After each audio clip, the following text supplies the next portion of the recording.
The fact that some people enjoy talking about systemic racism, the fact that some people want to define everything from a racist perspective, and we don't spend time on the definition of a word, but we spend time on the definition of the problem and the definition of the solution. When there's an overlap of 70-75% when you start, you're in the right place. So I don't know how to tell people that the nation is not racist.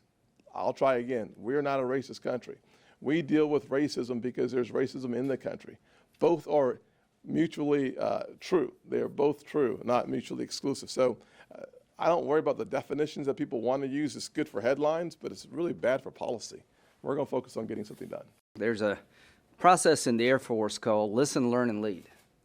To my colleagues on the other side who said, we talk too much, we don't need to listen anymore, where were you for the 8 years of the Obama administration?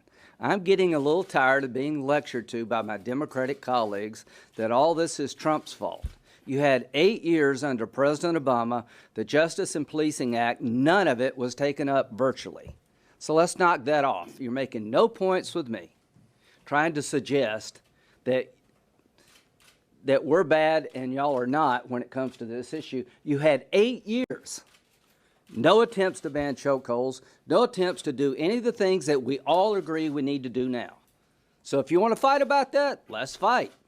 If you want to admit that the country needs to move on together, let's do it. So as to President Trump's executive order, a good start. I appreciate him starting the conversation. He brought families into the White House. They appreciated being listened to by their president.